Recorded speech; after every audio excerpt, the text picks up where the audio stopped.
Praise the Lord. உங்க வீட்டுக்கு ஒரு விடுதலை வேணும் அப்படின்னு வாஞ்சிக்கிறீங்களா? வேதாகமத்துல சகேயுவின் வீட்டில் எப்படி விடுதலை வந்ததுன்னு பார்ப்போமா?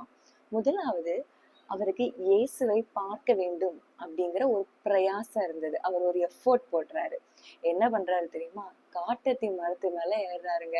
ஏன்னா அவர் ரொம்ப குட்டியா இருந்ததுனால, ஜனக்கூட்டங்கள் ஏசப்பாவை சூழ்ந்து இருக்கிறதுனால, இயேசுவை பார்க்க வேணும் அப்படின்னு ஒரு பிரயாசத்துல காட்டத்தி மரத்துக்கு மேல ஏறி இருந்தாரு. அந்த பிரயாசம் அவருக்கு என்ன செய்ததுன்னா, இயேசுவை அவனுடைய வீட்டில் தங்க வைத்தது.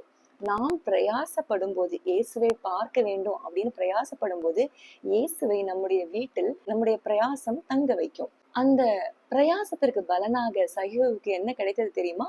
லூக்கா 19வது அதிகாரம் 6வது வசனத்தை நாம் வாசிக்கும் போது, அவன் சீக்கிரமா இறங்கி சந்தோஷத்தோட அவரை அழைத்து கொண்டு போனான். அவனுக்கு அந்த இடத்துல என்ன உண்டாக்கினா சந்தோஷம் வந்துச்சு. பிரயாசப்படும் போது ஏசப்பா நம்ம வீட்டுக்கு வருவாங்க, நம்ம இருதயத்துல வருவாங்க, நமக்கு சந்தோஷம் உண்டாகும். அது தொடர்ந்து என்ன நடக்குது தெரியுமா? அதை பார்த்துட்டு இருந்த ஜனங்கள்லாம், இவர் ஒரு பாவியான மனுஷன், இவர்கிட்ட ஏசப்பா தங்க போயிட்டாரே அப்படின்னு முறுமுறுத்தாங்க. உங்க வாழ்க்கையிலயும் ஏசப்பா உங்க வாழ்க்கையில வந்துட்டாங்கன்னா, உங்களுக்கு சந்தோஷம் கிடைச்சிட்டுன்னா கண்டிப்பா உங்களுக்கு முறுமுறுப்பு வரும். ஆனா இந்த இடத்துல ஏசப்பாவும் சரி, சகேயுவும் சரி, அந்த முறுமுறுப்புக்கு பதில் கொடுத்த மாதிரி எங்கேயுமே நம்ம வாசிக்க முடியல.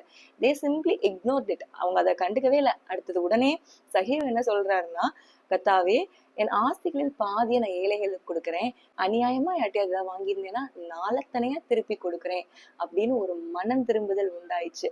இவ்வளவு பிரயாசப்பட்டு ஏசப்பா வீட்டுக்கு வர்றேன்னு சொன்னோடதான் சந்தோஷம் உண்டாகி கடைசியா அவனுக்கு வாழ்க்கையில ஒரு மனம் திரும்புதலும் உண்டாயிடுச்சு. நம்ம வீட்டுலயும் விடுதலை வரணும்னா, ரட்சிப்பு உண்டாகணும்னா, முதலாவது நம்ம பிரயாசப்படணும். ஏசப்பாவை தேடுறதுக்கு பிரயாசப்படணும். பிரயாசப்படும் போது ஏசப்பா நம்ம வீட்டுல வந்து தங்குவாங்க, ரட்சிப்பை கட்டளையிடுவாங்க, சந்தோஷத்தை தருவாங்க.